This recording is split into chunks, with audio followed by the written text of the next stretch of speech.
మేం చెప్పేది మర్డర్ గురించి కాదమ్మా. చాణక్య శశిలే వారసులని దివ్యకి తెలిసిపోయింది.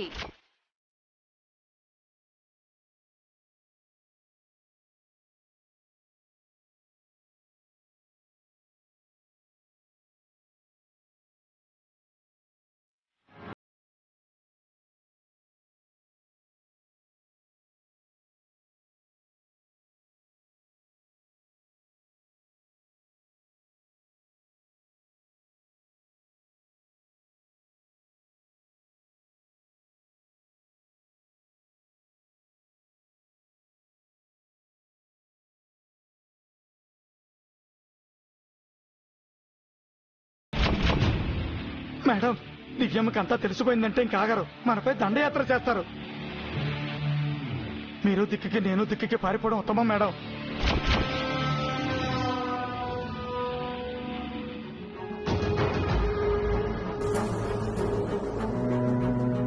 ఏంటి దివ్యమయ్య ట్విస్ట్? చాణక్య సారు శిశమ్మలే వారసులా? ఇంట్లోనే వారసుల్ని పెట్టుకుని ఊళ్ళన్నీ వెతికావా? ఎందుక చాణక్య సారు పరసు కొట్టేయాలని ప్రసాద్ గారు చంద్రిక గారు అనుకున్నారు? ఎందుక మీ పిన్ని గారు స్కెచ్లన్నీ కాల్ చేసి దినకర గారిని చంపేశారు? అసలు మనకి తెలిసిన వాళ్లే అయ్యుంటారని ఊహించాను, కానీ ఆయన శశి వారసులని ఊహించలేదు చార్కేశ. ఎందుకేనా పిన్ని ఇంత డ్రామా ఆడింది? ఆవిడ ఎన్ని ఎత్తులు వేసినా చివరికి న్యాయమే గెలిచింది దివ్యమ్మ. ఆ దేవుడున్నాడు, మీకు మంచి చేస్తున్నాడు. కానీ ఆయనకి శశికి శాపం విషయం ఎలా చెప్పేది? వాళ్లతో యాగం ఎలా చేయించేది? పైగా ఇప్పుడున్న సిచ్యువేషన్ లో శశి శాపాన్ని ఎలా తీసుకుంటుందా అనే భయంగా ఉంది. ముందు అన్నయ్య గారితో ఈ విషయం చెప్తాం దివ్యమ్మ. మనం ముగ్గురం డిస్కస్ చేసి ఏం చేయాలో నిర్ణయం తీసుకుందాం. పదండి.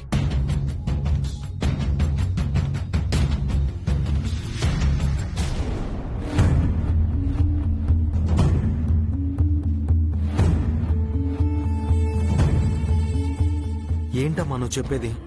అవునన్నయ్య, వారసులు ఎవరో కాదు, ఆయన వదిన. నమ్మలేకపోతున్నాను. ఇంట్లోనే వారసుల్ని పెట్టుకుని ఊర్లన్నీ తిరిగామా? అవును బాబు, విధి విచిత్రం చూసారా? ఏ వంశస్థులైతే మీ వంశానికి శాపం పెట్టారో అదే వంశస్థులు దివ్యమ్మకు భర్త అయ్యారు, మీకు భార్య అయ్యారు. శాపం పెట్టిన వారే శాప విమోచనం కలిగించబోతున్నారు. బావతో శశితో యాగం జరిపించాలంటే వాళ్ళకి శాపం గురించి చెప్పాలిగా చారుకేశా. అదే భయంగా ఉందన్నయ్య. ఎలాగోలా చెప్పి యాగం చేయించాలి. నువ్వు జైలుకి వెళ్లావని వదిన నాపై కోపంగా ఉంది. ఈ పరిస్థితుల్లో ఎలా చెప్పాలో తెలియడం లేదు. భయపడకు దివ్య, దేవుడు మనకి ఇన్ని అవకాశాలిచ్చాడు, ఈ ఒక్క అవకాశం ఇవ్వడా? నేను బయటకు వస్తే అంతా చూసుకుంటాను. మీరు బయటపడే దారి కూడా దొరికింది బాబు. దినకర గారిది సహజ మరణం కాదు, మర్డర్.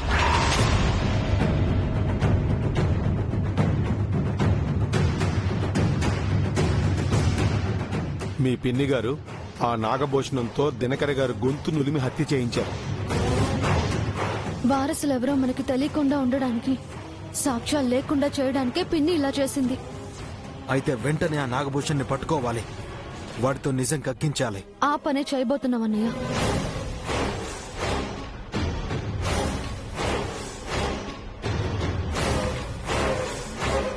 ఇన్స్పెక్టర్ గారు, దినకర్ గారి పోస్ట్ మార్టం రిపోర్ట్ మీకు అందిందా?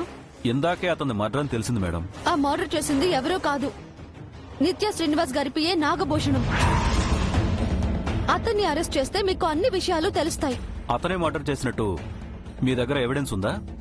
ఒకసారి మీ పియూసీలు కాపలాగా ఉన్నప్పుడే నాగభూషణం దినకర్ గారిపై హత్య ప్రయత్నం చేశాడు. అప్పుడు మీరు అతన్ని అరెస్ట్ చేశారు కూడా. ఆ విషయం తెలుసు మేడం, కానీ ఇప్పుడు హత్య చేసింది అతనేనని ప్రూఫ్ ఉండాలి కదా. అతన్ని అరెస్ట్ చేసి డెడ్ బాడీ పైన ఉన్న ఫింగర్ ప్రింట్స్ అతని ఫింగర్ ప్రింట్స్ మ్యాచ్ చేసి చూస్తే తెలుస్తుంది కదా సార్. ఓకే, మేము అతను పట్టుకోవడానికి ట్రై చేస్తాం. కాకపోతే ఈ పాటికి అతను పరారీలో ఉండుంటాడు.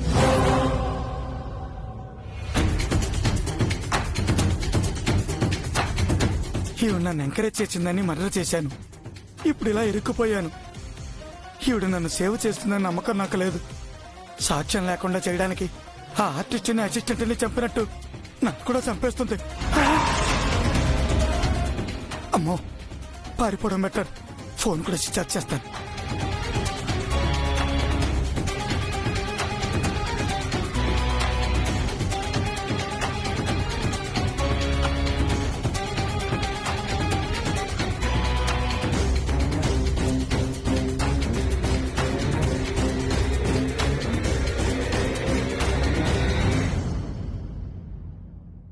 నాగభూషణం,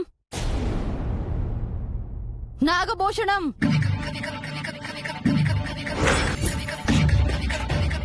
రేయ్, ఎవరక్కడా? మేడం, నాగభూషణం ఎక్కడా? ఇప్పటి వరకు ఇక్కడే ఉన్నాడు కదా మేడం.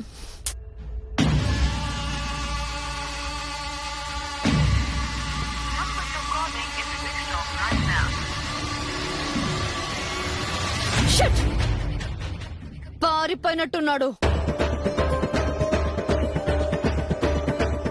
వెళ్ళు, వాడు ఎక్కడుంటే అక్కడే వాడిని చంపేయ్. మేడం, అతను మీ పిఏ. బుల్షిట్! కన్న తల్లిని తోడబుట్టిన దాన్నే వదల్లేదు, దానికి పుట్టిన పిల్లల్ని వదల్లేదు. After all వాడెంత? వాడు పోలీసుల దగ్గరికి వెళ్లి అప్రూవల్ గా మారితే నేను రిస్క్ లో పడతాను. Go and kill him. Okay madam. రే నాగభూషణం, ఎక్కడికి వెళ్ళావురా? అతను ఎక్కడున్నా పట్టుకుంటానన్నయ్య.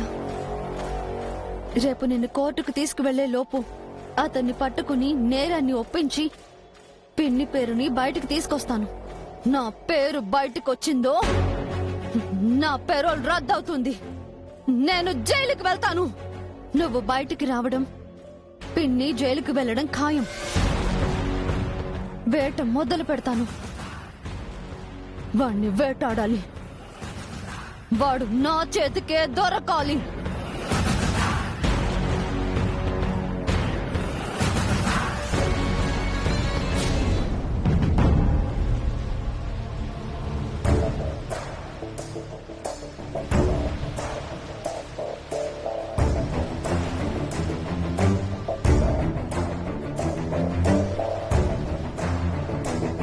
ఈ ఇల్లు ఇలాగే శ్మశాన నిశ్శబ్దంలా ఉండాలనుకున్నాం, కానీ ఈ నిశ్శబ్దాన్ని భరించలేకపోతున్నాం చంద్రిక. మన సంగతి అలా ఉంచు పౌడ్రు. పాపం, ఇన్నాళ్లు నమ్మకంగా పనిచేసిన ఆ నాగభూషణాన్ని నిత్య చంపించాలనుకుంటున్నట. వాడి పరిస్థితి ఎలా ఉందో. కత్తి పట్టినోడు ఆ కత్తితోనే పోతాడని అది వాడి కర్మ. నిత్య లాంటి వాళ్ళ దగ్గర పనిచేస్తే ఫలితం ఇట్టాగే ఉంటుంది. రేపు మన పరిస్థితి ఎలా ఉంటుందో పౌడ్రు. తలుచుకుంటేనే భయం వేస్తోంది. వాయము నాకు అట్టా కనిపిస్తుండే. ఆస్తి కోసం ఆశపడి ఆ నిత్యతో చేతులు కలిపామా, ఇప్పుడు లాక్కోలేక పీక్కోలేక సస్తున్నామా. ఆ సంగతి అలా ఉంచు పౌడ్రు. వారసులెవరో తెలిసాక కూడా దివ్య ఎందుకు మౌనంగా ఉంది? చాణక్య శశిలకు చెప్పొచ్చు కదా. అదే నాకు అర్థం కావటం లేదా. త్వరగా యాగం జరిపిస్తే శాపం పోతుంది కదా, ఇంకా ఎందుకు ఆలస్యం చేస్తున్నట్టు?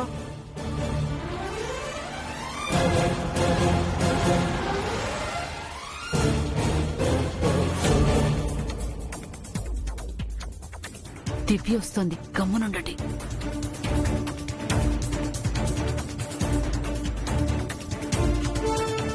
ఏంటమ్మా దివ్య, అభి దగ్గరికి వెళ్ళొస్తున్నారా? అభి కేసు నుంచి బయటపడతాడా? తప్పకుండా అన్నయ్య బయటకొస్తాడు. ఆ పనిలోనే ఉన్నాం. ఏంటోనమ్మా, ఆడపిల్లవే నువ్విట్టా కష్టపడుతూ ఉంటే మనసు కట్టంగా ఉందే. అయినా వారసులెవరో తెలిసా కూడా సైలెంట్ గా ఉన్నావేందమ్మా? వెళ్ళి చాణక్య శిష్యులకు చెప్పొచ్చుగా.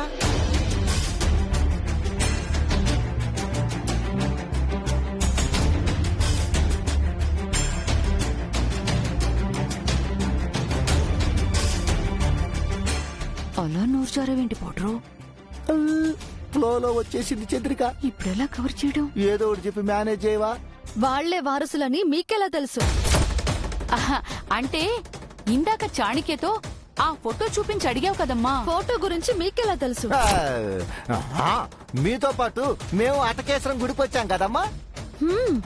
అయితే మీకు చాలా విషయాలు తెలుసు. ఆ, ఆ, అదే లేదమ్మా. నీకెంత తెలుసో మాకు అంతే తెలుసు. ఇంకా ఎందుకు అబద్ధాలాడతారు? ఆయన శశి వారసులని మీకు ముందే తెలుసు. ఆ విషయం మాకు తెలియకుండా పిన్నితో కలిసి నాటకం ఆడారు.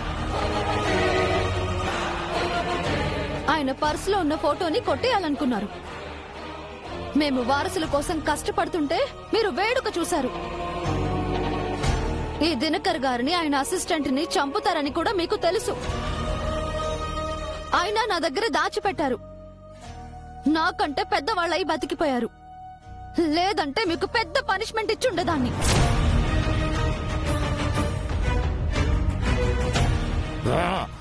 నువ్వు చెప్పిందంత అబద్ధం అమ్మా.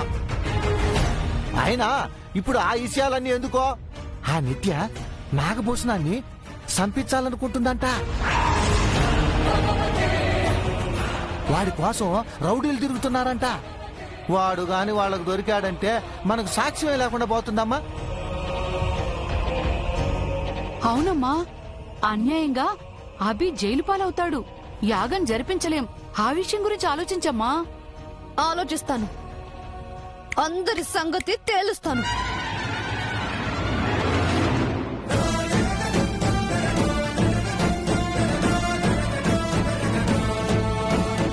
పిల్లి కళ్ళు మూసుకుని పాలు తాగుతూ తనని ఎవరు చూడలేదనుకుంటుందట. అలాగే మీరు కూడా. మీరు చేసే ప్రతిదీ దివ్యమ్మకు అబీబాబుకు తెలుసు. అయినా మిమ్మల్ని వాళ్ళు శిక్షించలేదంటే అది వాళ్ళ సంస్కారం. జీతం తీసుకునే నేనే విశ్వాసంగా ఉంటే కొన్ని సంవత్సరాలుగా ఇంట్లో పడి బతుకుతున్నారు. మీరు ఇంకెంత విశ్వాసంగా ఉండాలి? ఎప్పటికైనా మారండి. బతికే ఇంకొన్నాళ్ళైనా మనుషులుగా ఉండండి. నా మాటలు మీకు కోపం తెప్పించొచ్చు, కానీ ఒక్క నిజం చెప్తాను.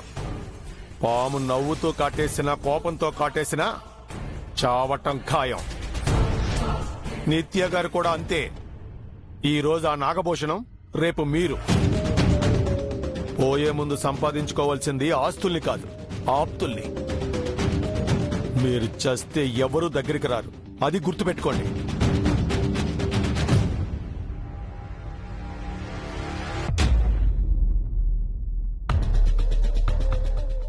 ఏవైనా దివ్య, సడన్ గా నువ్వు చారుకేసి ఎక్కడికెళ్లారు? హాస్పిటల్ కి వెళ్ళామండి. మనకు మంచి లీడ్ దొరికింది. దినకర్ గారు హెడ్ ఇంజురీతో చనిపోలేదు. మా పిన్ని పిఏ నాగభూషణం దినకర్ గారి గొంతు నులిమి హత్య చేశాడు.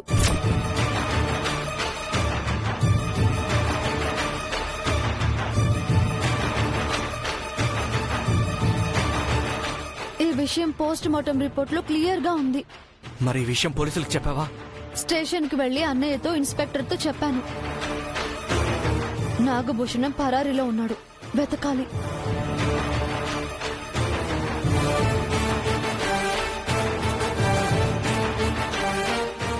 రేపు మీ అన్నయ్యని కోర్టుకు తీసుకెళ్తారు కదా? ఆలోపే నాగభూషణాన్ని పట్టుకోవాలి. పోలీసులు హెల్ప్ చేస్తున్నారు. నేను చారుకేశ కూడా అదే పనిలో ఉన్నాం. అవును సార్, మీరేం వరి అవ్వకండి. నాగభూషణాన్ని పట్టుకుని కోర్టుకు అప్పచెప్పితే అబీబాబు నిర్దోషిగా విడుదలవుతారు. రేపు ఈ పాటికంతా సరైపోతుంది. ఒకవేళ నాగభూషణం దొరకకపోతే? ఆ అనుమానమే పెట్టుకోకండి. మన వైపు న్యాయం ఉంది. మనమే గెలుస్తాం. మీ పిన్ని ఎందుకు ఇలా చేసింది? మీకు తెలుసు కదా సార్, ఏదో ఒక రకంగా మిమ్మల్ని బాధ పెట్టాలనేది ఆవిడ ఉద్దేశం. ఆ దురుద్దేశం నెరవేరదండి. మనం తప్పకుండా బయటపడతాం.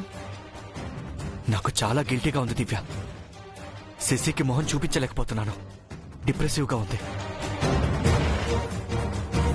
ఇదంతా ఎంత త్వరగా పూర్తవుతుందా అని వెయిట్ చేస్తున్నాను. అంతా సరైపోతుందండి. మీరు డిప్రెస్ అవ్వద్దు. ధైర్యంగా ఉండండి.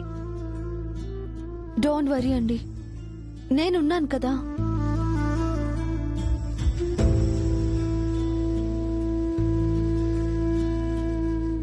వచ్చావా దివ్య? రూమ్ లో చేసి బాధపడుతోంది. ఉదయం నుంచి తను పచ్చి మంచినీళ్లు కూడా ముట్టుకోలేదు. జేజీ నేను ఎంత చెప్పినా వినట్లేదు. కాస్త నువ్వైనా చెప్పమ్మా. ఏదో ఒకటి చెప్పి తినిపించకపోతే నీరసం పెరిగి పల్స్ పడిపోతుంది. మళ్ళీ హాస్పిటల్లో అడ్మిట్ చేయాల్సి వస్తుందని డాక్టర్ కూడా చెప్పింది. రామ్మా, నువ్వు కూడా రా బాబు. పదండి.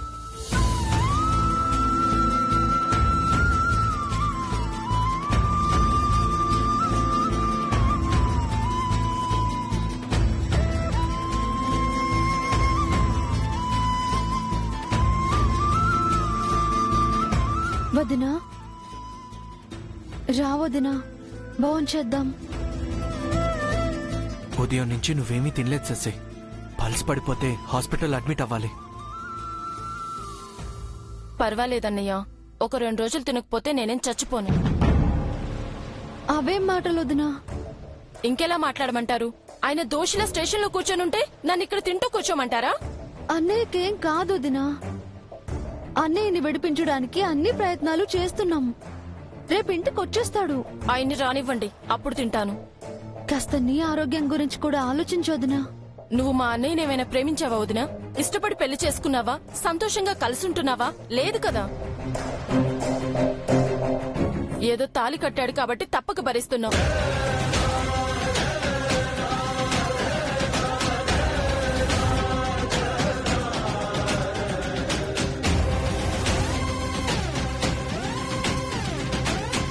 కానీ నేనలా కాదు. ఆయన్ని మనసారా ప్రేమించాను, ఇష్టపడి పెళ్లి చేసుకున్నాను. ఆయన కావాలని కలిసుంటున్నాను. నీకు నాకు చాలా తేడా ఉంది. నీ భర్త స్టేషన్లో ఉంటే నువ్వు తింటావేమో, నేను తినలేను.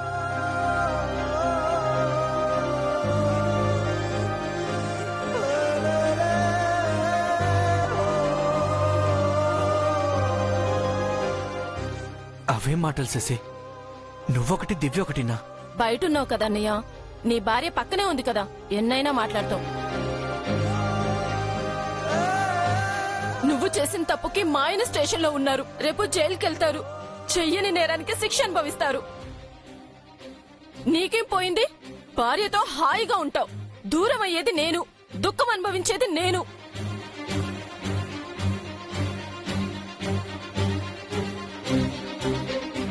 నువ్వు నీ భార్య పక్క పక్కనే ఉన్నారు. ఒకరినొకరు చూసుకుంటున్నారు. హాయిగా సంతోషంగా ఉన్నారు. మీకేం బాధ ఉంటుంది? అనుభవిస్తున్నా నాకు తెలుస్తుంది గాని మీకేం తెలుస్తుంది అన్నయ్య?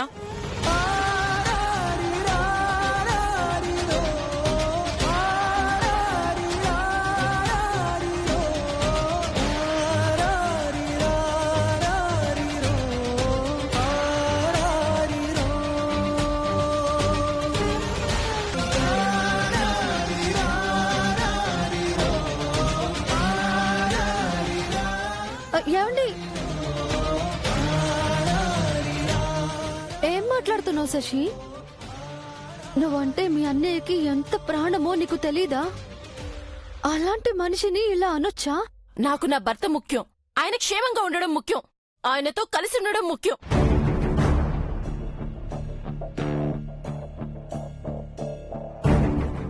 అయినా అన్నయ్య అంటే చెల్లెల కోసం చెయ్యని తప్పుకు జైలుకి వెళ్లాడే ఆయన. అంతే తప్ప చెల్లెలి భర్తని అడ్డు పెట్టుకుని బాధ్యత లేకుండా తిరిగేవాడు కాదు.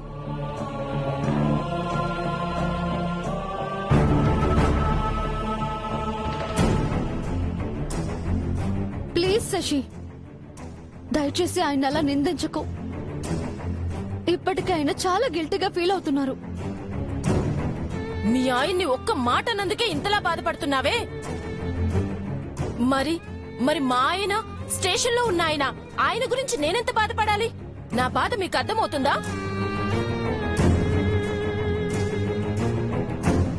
అర్థమవుతుంది, కానీ నీకు కోపం ఉంటే నన్నను, ఆయనేమి అనకు. ఆయన ఎంత బతిమాలినా అన్నయ్య వినలేదు. అది నువ్వు అర్థం చేసుకో. ఏం జరిగింది, ఏం జరగబోతుంది అనేది నాకు అనవసరం. మా ఆయన నాకు కావాలి, అంతే. ఆడపిల్లవనిపించుకున్నావమ్మా.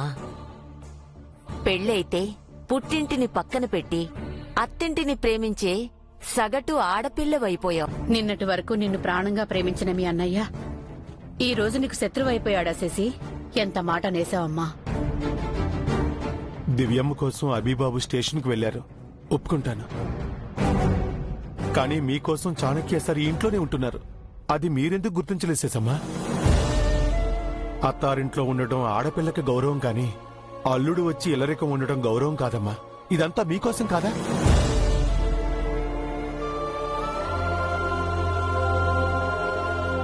మా అన్నయ్యపై నీకింత ప్రేమ ఉన్నందుకు సంతోషంగా ఉంది. ఒక్కటి చెప్తున్నాను, అన్నయ్యకి ఏం కాదు. ఒకవేళ జైలు శిక్ష పడి అన్నయ్య నీకు దూరం అయ్యే పరిస్థితే వస్తే అన్నయ్యకి బదులు నేను జైలుకి వెళ్తాను.